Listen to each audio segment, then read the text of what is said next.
Good morning children. Today we will study class 10 Geography Chapter 1 Resources and Development. इससे पहले की video में हमने पढ़ा था लैंड रिसोर्सेज पढ़ा हमने और लैंड यूटिलाइजेशन के बारे में। इससे पहले वाली वीडियो में हमने पढ़ा था लैंड यूटिलाइजेशन। लैंड यूटिलाइजेशन में हमने देखा था कि किस तरीके से लैंड को resources are used in the following, किस पर्पस में, तो फॉरेस्ट लैंड था, land not available for cultivation में barren land and waste land, land put on non agriculture uses जैसे बिल्डिंग रोड वगैरह बनाने के लिए यूज़ कर लेते हैं। अदर नॉन कल्टिवेटेड लैंड थे जैसे परमानेंट पैस्चर और ग्रेजिंग के जो लैंड होते थे, और land under the miscellaneous tree crops groups के लिए था, और कल्चरेबल वेस्ट लैंड था जिसको कल्चरेबल वेस्ट लैंड मतलब जिसको हमने 5 साल से ज़्यादा हमने उसको मतलब उसमें कल्टीवेशन नहीं किया था 5 साल से ज़्यादा, तो वो होता है कल्चरल वेस्ट लैंड। देखा था हमने फैलो लैंड, देखा था करंट फैलो लैंड और other than current fallow land. जैसे करंट फैलो लैंड में क्या होता था, लेफ्ट मतलब एक साल से कम हमने उसको अनकल्टिवेटेड छोड़ा हुआ था, और other than current fallow land मतलब क्या था, जिसको हमने अनकल्टिवेटेड छोड़ा है कब से, पास्ट 1 से 5 साल तक के लिए, है ना। तो ये था हमारा। और नेट सोन एरिया हमने पढ़ा था कि number of area sown more than once in an year, agriculture year में जो हम उसको जोड़ करते हैं उसे हम कहते हैं नेट सोन एरिया। ये पढ़ा था हमने। आज हम पढ़ेंगे India use pattern in land use pattern in India. जो लैंड का यूज़ है किस तरीके से इंडिया में यूज़ हो रहा है ये हम पढ़ेंगे, ठीक है। देखिएगा, ये हम पाई चार्ट की मदद से हम इसको बहुत अच्छे से समझेंगे। The use of land is determined both by the physical, अब ये भी क्वेश्चन आ सकता है, how land can be determined by, है ना, किस तरीके से हम डिटरमाइन करते हैं कि how land can be used, है ना, हाउ कैन बी डिटरमाइंड। तो हम कैसे डिटरमाइन करेंगे, the use of land is determined both by the physical and factor such as topography. Physical factor में क्या आ गया, टोपोग्राफी आ गया, क्लाइमेट आ गया, उसका टाइप्स आ गया, सॉइल टाइप्स, किस तरीके की मिट्टी है वहाँ, किस तरह का क्लाइमेट है वहाँ का, किस तरीके से वातावरण है, ये हम उसमें। तो किस तरीके से हम लैंड को डिटरमाइन कर सकते हैं, किस बेसिस पे, एक है फिजिकल बेसिस और एक होता है human factor, physical factor and human factor. तो फिजिकल फैक्टर में क्या क्या चीज़ें आती हैं, टोपोग्राफी वहाँ का क्लाइमेट, वहाँ के सॉइल टाइप्स किस तरीके से है, वहाँ का जो लैंड है, टोपोग्राफी मीन्स तल रूप जो उसका होता है वो कैसा है। और आपका आ गया ह्यूमन फैक्टर्स में क्या आ सकता है, human factors such as population वहाँ की कैसी है, कितनी घनत्व है पॉपुलेशन में, कितना ज़्यादा डेंस है पॉपुलेशन वो, और टेक्नोलॉजिकल कैपेबिलिटी, वहाँ उस एरिया का टेक्नोलॉजिकल कैपेबिलिटी कैसी है ह्यूमंस में, किस तरीके से वो ग्रैप्स करते हैं टेक्नोलॉजिकली के लिए, और एंड कल्चरल एंड ट्रेडिशनल, और वहाँ का कल्चर कैसा है, वहाँ का ट्रेडिशन कैसा है। ये 2 फैक्टर पे हम क्या लैंड को the use of land is determined, okay. तो the use of land is determined by physical factor और बाई ह्यूमन फैक्टर। ये क्वेश्चन बन सकता है ना, ध्यान रखिएगा। अब देखिए यहाँ पर एक पाई चार्ट दिया हुआ है, ये आपका दिया हुआ है 60-61 के बेसिस पे, और यहाँ पे जनरल पाई चार्ट बनाया है ईयर 14-15 के बेसिस पे बनाया हुआ है, ठीक है। मैं इसको आपको समझा देती हूँ पहले, आप ये देखिए, यहाँ पर मैं आपको ये समझा देती हूँ पाई चार्ट, फिर आप समझेंगे। एक ये है 60-61 के हिसाब से है, और यहाँ पे ये 14-15 के हिसाब से दिया हुआ है। तो सबसे पहले देखिए ये जो ग्रीन पार्ट है यहाँ पे, ये देखिए यहाँ से शुरू करते हैं। ये वाला हिस्सा, ब्लू हिस्सा जो आपका है, ये सबसे पहले क्या बता रहा है आपका, ये जो ब्लू हिस्सा है ये बता रहा है फॉरेस्ट एरिया। सबसे पहले हमारा 1960-61 में हमारा फॉरेस्ट एरिया कितना था, 18.11% था। अब कितना हो गया हमारा, वो हो गया है 23.3%, ठीक है। और उसके बाद रेड वाला एरिया देखिए, ये उसके बाद वाला एरिया देखिए, ये है बैरन एंड अनकल्टिवेटेड लैंड। ये किस चीज़ का है, बैरन एंड अनकल्टिवेटेड लैंड। पता है बंजर ज़मीनें जो अनकल्टिवेटेड लैंड है वो कितना था, पहले 18.11% था, और अभी कितना दिखा रहा है हमारे पास 5.5% है ना। तो देखिए हमने कितना अच्छा इसको यूज़ किया कि हमने यूटिलाइजेशन किया कि बैरन लैंड को भी हम अब कल्टीवेशन में यूज़ करने लग गए, है ना। तो देखिए ये बैरन लैंड कम हो गए हमारे, है ना। वेरी गुड, ये तो बहुत अच्छा है। और उसके बाद देखिए उसके बाद वाला क्या है, area under non agricultural use. ऐसा एरिया जो नॉन एग्रीकल्चरल यूज़ है, जहाँ पर हम एग्रीकल्चर के लिए यूज़ नहीं करते, मतलब वहाँ बिल्डिंग होगी, रोड्स होंगे, फैक्ट्रीज़ होंगी। तो ये है, ये पहले था 4.95% था, अब कितना हो गया है, 8.7% हो गया है, ठीक है। अब उसके बाद देखिए क्या है, यहाँ पे उसके बाद वाला पॉइंट है permanent pasture and grazing land. यहाँ पर आपको पहले भी पढ़ा था हमने, permanent pasture and grazing land होता है तो जहाँ पर चारागाह और जो बच्चों जो कैटल्स के लिए चरने की जगह होती है ना, तो उसको बोलते हैं पैस्चर ग्रेजिंग फार्म लैंड। तो वो पहले कितना था, 4.71% था, अभी कितना हो गया है वो बता रहा है यहाँ पे, 3.3% हो गया है। उसके बाद देखिए area under miscellaneous tree crops and groups. Miscellaneous tree crops और ग्रुप्स में बताया था मैंने आपको कि जहाँ पर अपने से पेड़ वगैरह उग जाते हैं, हम रोड के किनारे जाते हैं, देखिएगा पेड़ उगे रहते हैं ना, उसको कुछ नहीं करते हम लोग, वैसे ही रहता है वो। तो वो एरिया है यहाँ पे, वो एरिया है 1.50%, और ये अभी रिसेंटली उसका क्या है, 1% एरिया है, ठीक है। और उसके बाद देखिए कल्चरेबल वेस्टलैंड मतलब बताया था कि जिसको 5 साल से ज़्यादा हमने अनकल्टिवेटेड छोड़ा हुआ है। तो वैसा लैंड क्या था, कितना था, 6.23% था पहले, और अभी कितना है, 4% है, ठीक है। उसके बाद है fallow other than current fallow land भी बता दिया मैंने, जो 1 साल से कम के लिए एक साल से कम के लिए वो होता है करंट फैलो लैंड, और 1 से 5 साल तक के लिए जिसको हम अनकल्टिवेटेड छोड़ देते हैं वो होता है other than current fallow land. तो वो कितना परसेंट था पहले देखिए, वो 3.5% था, और अभी जाके 3.6% है, लगभग बराबर ही है।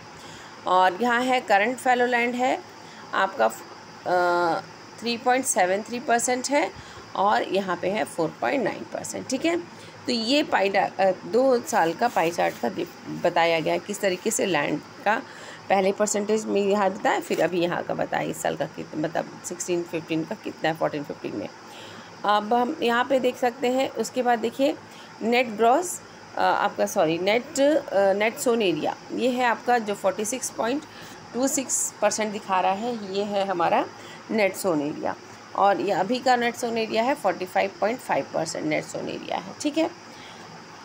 अब ये मैंने आपको इसको समझाया, अब इसको रीडिंग करते हैं, फिर आप समझते जाएंगे।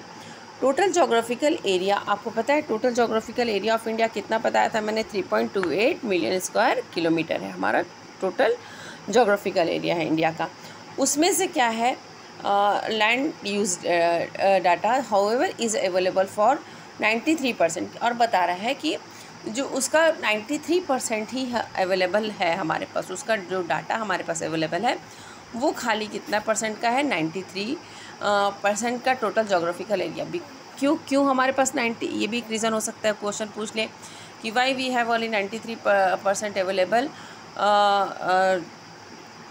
लैंड यूज डाटा, क्यों है, तो हमारे पास कितना है, केवल 93 क्यों है, इसका रीज़न क्या है, Y, because the land use reporting most of the northeast states except Assam for most of the northeast states except Assam has not been done fully। Assam को छोड़ के बाकी नॉर्थ ईस्ट एशिया के नॉर्थ ईस्ट स्टेट जो है उसका पूरा data हमारे पास नहीं है, ठीक है। इसीलिए हम बोल सकते हैं कि हमारे पास 93%। और एक कारण ये है कि some areas of Jammu and Kashmir, और कुछ जो जम्मू एंड कश्मीर का ऑक्यूपाइड एरिया पंजाब का है, और चाइना का have also been not surveyed, और वहाँ के एरिया को भी सर्वेड नहीं किया गया है। इसीलिए बोल रहा है कि हमारे पास जो इतना इसका पूरा मिलियन स्क्वायर किलोमीटर है उसमें से सिर्फ हम 93% के बारे में ही बता रहे हैं, ठीक है, 93% के बारे में ही बता रहा है। क्योंकि वहाँ पे नॉर्थ ईस्ट स्टेट्स का पूरा जो सर्वे है वो पूरा कंप्लीट रिपोर्ट नहीं आया है उसमें, और कुछ एरिया कहाँ के, चाइना के, और जम्मू और कश्मीर ऑक्यूपाइड पाकिस्तान जो है वहाँ का भी हमारे पास कोई भी रिकॉर्ड नहीं है, ठीक है। तो इसलिए हमारे पास सिर्फ 93% अवेलेबल है डाटा, ठीक है। The land under the permanent pasture has also decrease. जो लैंड परमानेंट पैस्चर्स थी वो भी क्या हो गया, डिक्रीज़ हो गया है। परमानेंट पैस्चर वाला देखिए आपका कैसा था पहले, परमानेंट पैस्चर का था देखिए यहाँ पे 4.71 था और अभी वो कितना हो गया है, 3.33% हो गया है ना, वो डिक्रीज़ हो गया है। How are we able to feed, और अब जैसे हमारे पास यदि वो पैस्चर लैंड भी डिक्रीज़ हो गया है तो हम इतने सारे जो कैटल्स हैं, कैटल का जो हाई पॉपुलेशन है, ह्यूज पॉपुलेशन, हम उनको कैसे करेंगे। तो मान लो वो तो क्या होगा, वहाँ नहीं मिलेगा तो वो शहर में आ जाएंगे, फिर क्या होगा, इधर उधर भगदड़ी मचेगी। जानवर यदि पूरे शहर के अंदर घुस जाएंगे तो क्या होगा। उनके लिए एक पैस्चर लैंड अलग से था तो वो आराम से वहाँ वो ग्रेज़ कर पाते थे, ठीक है ना। अब देखिए और कोई क्यों पशुपालन क्यों कम हो गया, क्योंकि कुछ लोगों ने हो सकता है कि ज़मीनों को क्या किया होगा, हड़प लिया होगा, मे बी ये रीज़न हो सकता है। Most of the other than the current fallow land are either the poor quality और the cost of the cultivation of such land is very high. अब क्या कह रहा है, other than the fallow land, देखिएगा ध्यान से सुनिएगा, अदर देन फैलो लैंड, आपको पता है कि अदर देन फैलो लैंड में क्या बताया गया था आपको कि जो करंट फैलो लैंड से जो 1 से 5 साल के बीच में अनकल्टिवेटेड है ना, अदर देन फैलो। तो यहाँ क्या पूछ रहे हैं, देखिए द लैंड फ्रॉम, ये हो गया आपका okay, most of the other than current fallow lands are either poor, जो करंट फैलो लैंड्स जो है जो 1 से कम साल के लिए अनकल्टिवेटेड है, अदर देन उनसे अलग जो लैंड है, अदर फैलो लैंड जो है वो क्या है कि उसको कल्टीवेट करना, उसको वो या तो वो बहुत पूरे पुअर क्वालिटी के हैं लैंड वो, या फिर उस पर सिविलाइजेशन करना, मतलब उस पर कल्टीवेशन करना, सिविलाइजेशन नहीं सॉरी, उस पर कल्टीवेशन करना कॉस्ट तो वो बहुत ज़्यादा हो सकता है, उस पर खेती करना, उसका कॉस्ट, क्योंकि वो बहुत दिनों से ऐसी रखी हुई है ना, तो उस पर जो कॉस्ट लगेगा उस पर खेती करने से वो बहुत ज़्यादा हो सकता है, ठीक है। वो देखिए ये लाइन है, most of the other than the current fallow lands are either, या तो वो पुअर क्वालिटी के हैं या उनका जो कॉस्ट ऑफ कल्टीवेशन है वो बहुत ज़्यादा हो सकता है, land is very high, hence this lands are cultivated once और twice in about 2 or 3 years। इनको क्या किया जाता है, 2 या 3 साल में 1 या 2 बार ही यहाँ पे कल्टीवेशन किया जाता है, ठीक है, ऐसे लैंड पे। If these are included in that zone area then the percentage of NSA is in India becomes, यदि हम ये जो दो है नॉन बैर, आपका ये जो देखिए ये वाला लैंड किस एरिया की बात कर रहा है, ये करंट फैलो लैंड जो है हमारा, ये जो हमारा करंट फैलो लैंड है ये ब्लू वाला, और हमारा है करंट फैलो लैंड ये, और आपका ये वाला देखिए, ये दोनों लैंड को यदि हम प्लस कर दें तो हमारा जो नेट सोन एरिया हो जाएगा वो कितना हो जाएगा, 54। इसको दोनों को प्लस कर लो, 4 + 3 और इसको प्लस करो और प्लस इसमें जोड़ दो 45.5 में। तो कहता है यदि हम अपना जो follow other than current fallow land है और जो करंट फैलो लैंड है उसको हम जोड़ दें हमारे नेट सोन एरिया से, तो क्या होगा, वो हमारा नेट सोन एरिया कितना हो जाएगा, 54% हो जाएगा, ठीक है। यहाँ पे ये बोल रहा है वो, देखो, if this are included in the net sown area then the percentage of NSA means net sown area in India comes about 54% of the total reporting area, ठीक है। The pattern of net sown area varies greatly from the state to one state. जो pattern है net sown area का वो एक state से दूसरे state में बहुत वेरी करता है। जैसे कि 80% जो है वो टोटल एरिया, पंजाब का total area 80%, total area Punjab Haryana इसको इतना नेट सोन एरिया में आता है, कितना, 80% एरिया। और वही लेस देन 10% आता है कहाँ, अरुणाचल प्रदेश, मिज़ोरम, मणिपुर, अंडमान और निकोबार आइलैंड। इसको याद रखना होगा आपको, ठीक है। The pattern of net sown area varies greatly from state to state, हर स्टेट में अलग अलग वेरी करता है ये।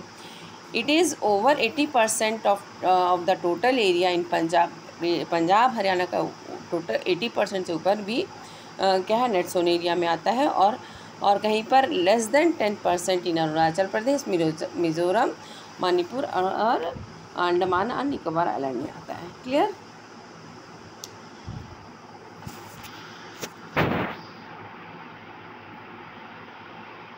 तो देखिए आ गया फॉरेस्ट एरिया इज़, ये भी एक क्वेश्चन यहाँ से भी फ्रेम हो सकता है। Forest area in country is far lower than the diverse 33% of geographical area. देखिए हमारा जोग्राफिकल एरिया कितना बता रहा है हमको, यहाँ पर जो फॉरेस्ट एरिया है हमको यहाँ पर बता रहा है आपका था 23.3 और पहले था 18.11 था, है ना। लेकिन उसका हमारा डिज़ायर्ड कितना है कि कितना फॉरेस्ट एरिया होना ही चाहिए हमारे geographical percent of geographical area में कितना होना चाहिए, ताकि वो हमारा जो किसके हिसाब से, नेशनल फॉरेस्ट पॉलिसी 1952 के हिसाब से जो डिज़ायर्ड एरिया है, मतलब परसेंटेज कितना होना चाहिए, 33% होना चाहिए। Forest area in the country is far lower than desired 33%। Desired है कि 33% होना चाहिए, लेकिन हमारा 33% से भी कम है। It is consider essential for the maintenance of ecological balance बनाने के लिए बहुत ज़रूरी है कि वो कितना हो, 33% हो। Clear? The livelihoods of the million of the people who live on the fringes of this forest depends upon, और ये जो लोग हैं वहाँ के, वो उनका जो उनकी जो जीविका है, उनका जो जीविका जो अपना लिवलीहुड है वो किस में उसी की उस पर आश्रित रहकर वो लोग चलाते हैं। The livelihoods of the millions of people who live on the fringes of this forest depends upon it, उस पर डिपेंड है। Clear? A part of the land is termed as a wasteland and the land non agriculture, और कुछ parts ऐसे हमारे क्या है जो वेस्टलैंड और नॉन एग्रीकल्चरल यूज़ के लिए। वेस्टलैंड आपको पता है हमारा जो बैरन लैंड है ये वेस्टलैंड है, और नॉन एग्रीकल्चरल लैंड जहाँ पर रोड बिल्डिंग्स वगैरह बन गई है। वेस्टलैंड इंक्लूड, जो वेस्टलैंड है वो इंक्लूड करता है आपका रॉकी है, एरिड है। एरिड मीन्स क्या समझते हैं? एरिड मीन्स जहाँ पर नो रेन होता है, जहाँ पर बारिश नहीं होती, ऐसा एरिया जहाँ पर हैविंग लिटिल और no rain, okay, arid area. और कुछ railways arid and desert areas है।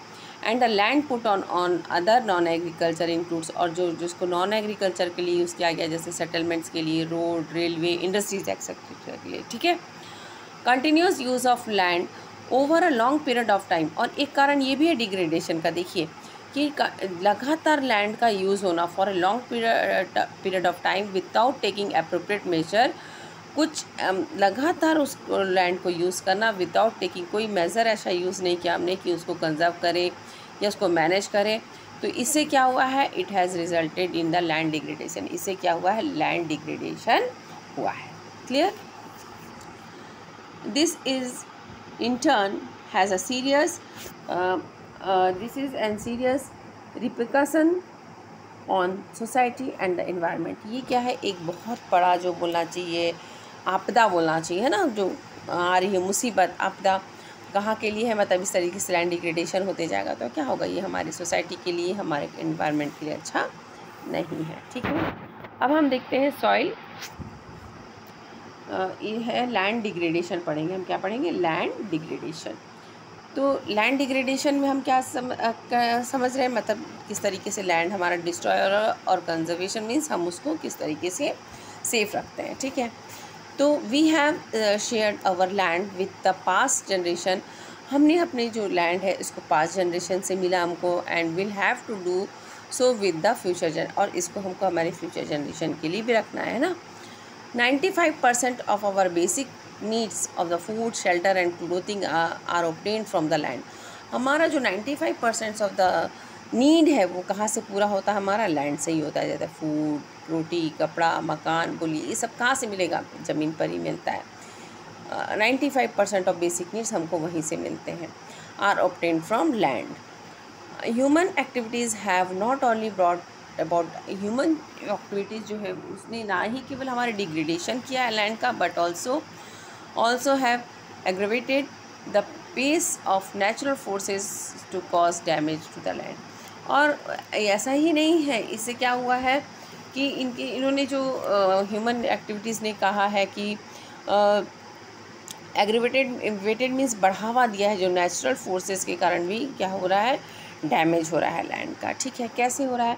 सबसे पहले इसके कॉजेज़ क्या क्या हम देख लेते हैं। कॉजेज़ ऑफ लैंड डिग्रेडेशन, ये क्वेश्चन पूछा भी जा सकता है ना, तो कैसे हो सकता है? सबसे पहला पॉइंट है deforestation, over grazing, mining, over irrigation and mineral process industry. समझिएगा इसको एक एक। देखिए, डिफॉरेस्टेशन मतलब पेड़ों का कटना। जंगल से हम क्या कर रहे हैं, पेड़ों को काटते जा रहे हैं, हम पेड़ों को काट रहे हैं, जिसकी वजह से भी क्या हो रहा है, सॉइल क्या हो रहा है, इरोजन हो जाता है। तो ये एक कारण है हमारा लैंड डिग्रेडेशन का।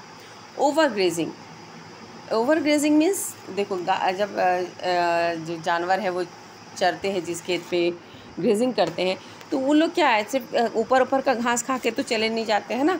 हो सकता है कभी क्या करते हैं वो लोग, पूरा अपरूट कर देते हैं, घास को पूरा निकाल के अपरूट करके खाते हैं। तो जिससे उससे भी क्या होता है, सॉइल इरोजन हो जा रहा है, ऊपर का जो टॉप लेयर है वो पूरा उखाड़ के ले जाते हैं।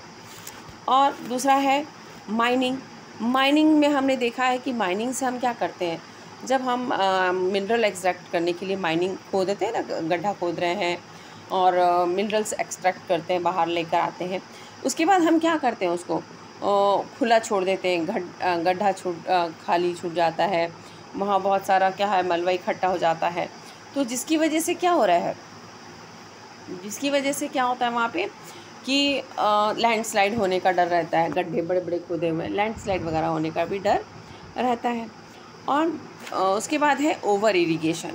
कभी कभी क्या होता है, ओवर इरिगेशन के कारण से भी लैंड डिग्रेडेशन हो जाता है। जैसे कि कुछ ऐसे स्टेट जहाँ पर बहुत जो रिच है वाटर रिसोर्सेज में, वहाँ पे क्या होता है, वो लोग खेतों में पूरा खुला पानी छोड़ देते हैं कि मतलब पानी जाने दो खेतों में, अच्छे से उतना पानी वो खेतों में छोड़ देते हैं, जिससे क्या होता है, सॉइल का जो ऊपर का टॉप लेयर है ज़मीन का, सॉइल का, वो क्या होता है, बह जाता है।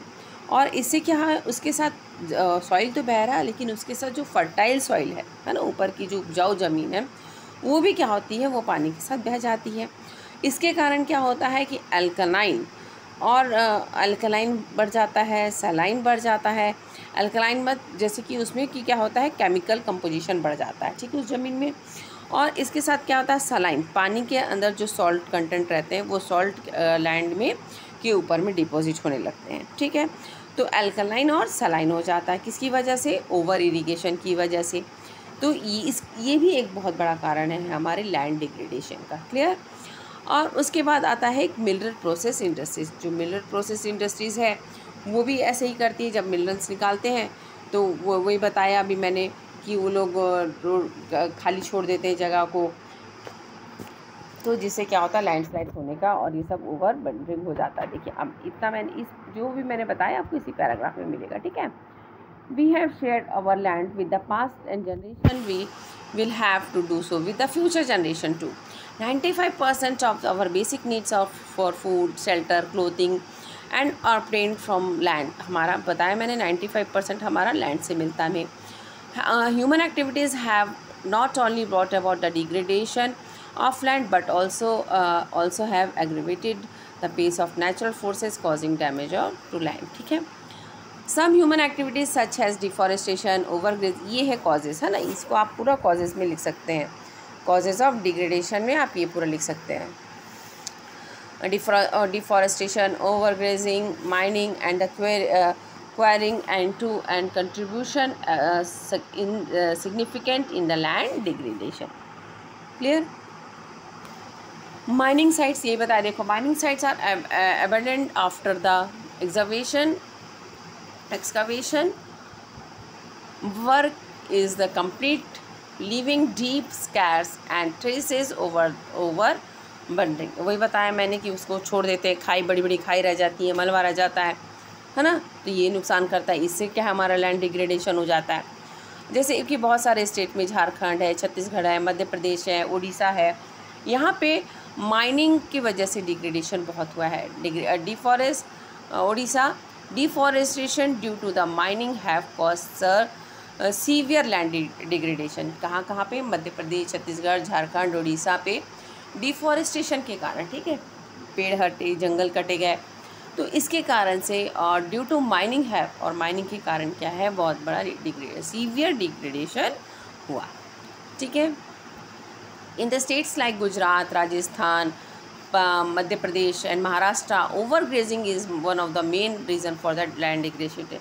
और कहाँ कहाँ पर ये क्वेश्चन भी पूछे जा सकते हैं छोटे छोटे ऑब्जेक्टिव्स में कि ओवर ग्रेजिंग के कारण कहाँ कहाँ पे लैंड डिग्रेडेशन हुआ, और माइनिंग और डिफॉरेस्टेशन के कारण कहाँ कहाँ हुआ, है ना, तो आपको ये लिखना होगा। In the states of the Punjab, Haryana, western Uttar Pradesh, over irrigation is responsible for land degradation. Punjab, Haryana और यहाँ वेस्टर्न उत्तर प्रदेश में ओवर इरीगेशन के कारण लैंड डिग्रेडेशन हुआ है। आप लोग को ये सब याद रखना होगा, ठीक है। अब the mineral processing like grinding of the limestone for the cement industries and calcite and soapstone for the ceramic industries generate a huge quantity of dust in the atmosphere. It retards the process of infiltration of water into the soil after it settles down on the land. अब देखो क्या हो रहा है कि जो कि mining की वजह से हम समझते हैं, जैसे कि किस तरीके से बताया, मिनरल प्रोसेस में हमने देखा कि जैसे सतना, एमपी के पास में सीमेंट इंडस्ट्रीज़ वगैरह हैं, तो वो लोग क्या करते हैं, सीमेंट तो ऐसे नहीं बन रहा है, किससे बन रहा है, लाइमस्टोन से बन रहा है। तो जब उससे वो लाइमस्टोन से सीमेंट्स वगैरह निकालते हैं, तो उससे क्या होता है, आप देखना उस एरिया में जाओगे तो पूरा डस्ट ही हो जाता है। एटमॉस्फेयर में क्या होता है, डस्ट फैल जाता है, और वो डस्ट क्या है, वो डस्ट कहाँ चला जाता है उसके बाद, वो डस्ट तो सीधे ज़मीन में ही आएगा, है ना, और ज़मीन में आके एक लेयर जैसा बना लेता है ज़मीन की सतह पे वो, और it retards the process of infiltration. और इसकी वजह से क्या है कि वाटर का जो है, सॉइल में जो वाटर को अंदर जाना चाहिए, वो उसकी वजह से infiltration of water into the soil after it settle down on the land, और पानी क्या है, ज़मीन के अंदर नहीं रिस पाता है, ठीक है। In recent years industries influence as a waste have become a major source of land and water pollution in many countries. Okay, industries के कारण भी इस तरीके से हो रहा है कि वाटर पॉल्यूशन हो रहा है बहुत ज़्यादा।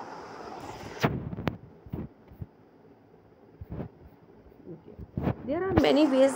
अब देखिए, ये थे हमारे रीज़न, कॉजेज़ था। अब इसको ओवरकम करने के लिए कुछ क्या है, मेजर्स भी होंगे, कुछ सॉल्यूशंस भी होंगे। तो सबसे पहले क्या है, हमको एफॉरेस्टेशन करना। एफॉरेस्टेशन मतलब क्या, जंगल लगाना। पहले हमने डिफॉरेस्टेशन किया, जंगल काटे थे, लेकिन अब इसको बचाने के लिए हमको क्या होगा, पेड़ों को लगाना होगा। Afforestation and proper management of grazing land, और जो ग्रेजिंग लैंड है उसको प्रॉपर मैनेजमेंट करना होगा। Planting of shelter belts of plants, control over. तो सबसे पहले वही था, मेज़र्स हमने देखा। मेज़र्स में हम क्या कर सकते थे, जिस तरीके से हमने कॉजेज़ हुए उसको हम जस्ट देख सकते हैं। डिफॉरेस्टेशन था तो हम क्या करेंगे, उसके लिए एफॉरेस्टेशन करेंगे, मीन्स पेड़ लगाएंगे। हमारा ओवर ग्रेजिंग कॉजेज़ था तो हम क्या करेंगे, यहाँ पे दूसरा प्रॉपर मैनेजमेंट ऑफ ग्रेजिंग देखेंगे कि जो ग्रेजिंग हो रहा है, लैंड जहाँ पर ग्रेजिंग लैंड बने हैं उसको प्रॉपर हो, वो प्रॉपर तरीके से उसको मैनेजमेंट करेंगे। और एक दूसरा था हमारा थर्ड था माइनिंग। तो माइनिंग भी एक वजह था कि वो लोग छोड़ देते थे, खुले पे छोड़ देते थे, लेकिन हम उसको रेगुलेट करें, मीन्स रेगुलेटिंग माइनिंग ये एक मेजर हो सकता है। रेगुलेटिंग माइनिंग मीन्स हम ये बोल सकते हैं कि हम उनको जो माइनिंग कर रहे हैं उनको ऐसे इंस्ट्रक्शन दें, उनको बताएं कि किस तरीके से वो सेफ्टी के किस तरह की सेफली वो काम कर सकते हैं ना, उनको इंस्ट्रक्शन देना प्रॉपर वे में। और आप ये कर सकते हैं कि जैसे आप उनको कहें कि जैसे माउंटेन एरियाज़ तरफ में भी क्या है कि इस तरीके से माइनिंग ना हो, ताकि क्योंकि उस एरिया में क्या लैंडस्लाइड वगैरह का ज़्यादा खतरा रहता है, ठीक है ना। तो थर्ड था रेगुलेटिंग माइनिंग, और फोर्थ था हमने देखा था ओवर इरिगेशन के कारण भी लैंड डिग्रेडेशन हो रहा था, हमारा कॉज था ये। अब ओवर डिग्रेडेशन ऑफ, तो हम इसके लिए क्या कर सकते हैं, ओवर डिग्रेडेशन ना हो तो क्या करेंगे हम यहाँ पे, आप ड्रिप इरिगेशन कर सकते हैं। ड्रिप इरिगेशन मतलब क्या हो सकता है, जैसे कि आपका ये लैंड है, ठीक है, ये लैंड है आपका दिया है, तो ये यहाँ पर आपके पौधे लगे हुए हैं, तो आपके जहाँ जहाँ पौधे हैं आप वहीं पर एक पानी वहीं पर आप पानी डालेंगे। ठीक है, ये ड्रिप इरिगेशन हो गया। अब उसके बाद आता है स्प्रिंकल। आपने देखा होगा स्प्रिंकल पाइप लाइन से इसे स्प्रिंकल करते हैं, इधर उधर पानी सब जगह, एक पाइप लगी रहती है उसे सब जगह स्प्रिंकल छीटा, है ना, स्प्रिंकल्स होते रहते हैं, है ना, स्प्रिंकल वाला। तो ये यूज़ कर सकते हैं। ओवर इरिगेशन ना करके हम वहाँ पे ड्रिप इरिगेशन यूज़ कर सकते हैं और स्प्रिंकल इरिगेशन यूज़ कर सकते हैं। और लास्ट में हमने देखा था मिनरल प्रोसेसिंग इंडस्ट्री जो थी। और हम क्या कर सकते हैं, एक हमने देखा प्लांटेशन, ये वाला वर्ड था आपका, देखिए प्लांटिंग और शेल्टर बेल्ट्स ऑफ प्लांट। इसका क्या मतलब होता है, देखिए ये जैसे ये आपका फार्म लैंड है, आप यहाँ पर क्या करेंगे कि यहाँ पर क्या करेंगे, आप सब चारों तरफ क्या लगा देंगे, पेड़ लगा देंगे। ये इसके चारों तरफ आप पेड़ लगा देंगे। ठीक है, आपके यहाँ पे चारों तरफ आपने क्या लगा दिया, आप ड्राइंग अच्छे से कर लीजिएगा भाई।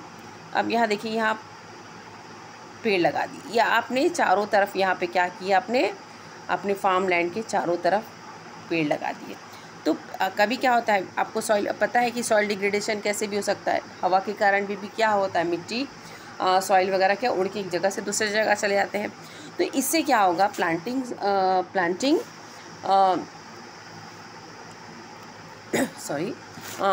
शेल्टर बेल्ट्स ऑफ प्लांट, मतलब तो इससे क्या होगा, यहाँ पे ये जो बड़े बड़े पेड़ लगा दिए आपने, तो इससे क्या होगा कि तेज़ हवा से क्या होगा कि मिट्टी जो है यहाँ की वो उड़ के दूसरी जगह नहीं जाएगी। तो इस तरीके से भी हम कर सकते हैं planting shelter belts of plant. ठीक है, तो इससे हमारी जो वहाँ ज़मीन का मिट्टी एक जगह से दूसरी जगह नहीं जाएगी, तो इससे भी डिग्रेडेशन नहीं होगा। और उसके बाद ये एक और हम कर सकते हैं कि जहाँ पर जैसे थॉर्नी ब्रूशेस लगा दें, जैसे डेजर्ट एरिया है, सैंड ड्यून्स आपको पता है कि रेत का सैंड ड्यून्स बन जाते हैं, है ना, धूल के पूरे डेजर्ट एरियाज़ में सैंड ड्यून्स होते हैं।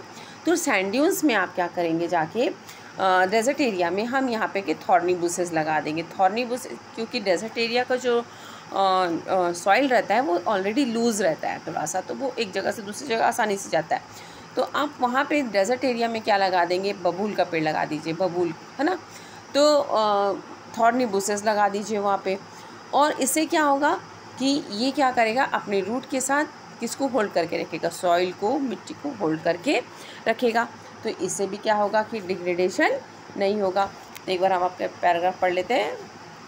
Planting shelter belts of the plants, control over grazing, stabilisations of sand dunes by growing thorny bushes, अभी समझाया मैंने, are some of the methods to check and land degradation in arid areas बताया मैंने अभी, कि जहाँ पर बारिश नहीं होती है ना, लिटिल या नो रेन होता है, तो एरिड एरिया, वही मैंने डेजर्ट का बताया आपको अभी।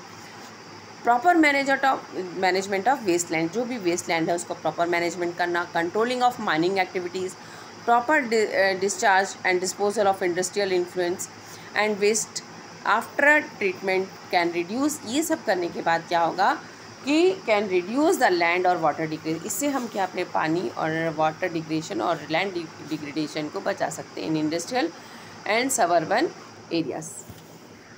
देखिए क्या लिखा है, कंटिन्यूस, ये वाला, proper management of waste land, control of mining activities, proper discharge and disposal of industrial influence, जो बताया कि लाइमस्टोन वगैरह कैसे आ जाता, तो वाटर इन्फिल्ट्रेशन नहीं हो पाता, disposal of industrial influence and waste after treatment can reduce. ये सब के ट्रीटमेंट के बाद क्या आता है, हम रिड्यूस कर सकते हैं क्या, land and water degradation in industrial and suburban areas, हम इसको रिड्यूस कर सकते हैं।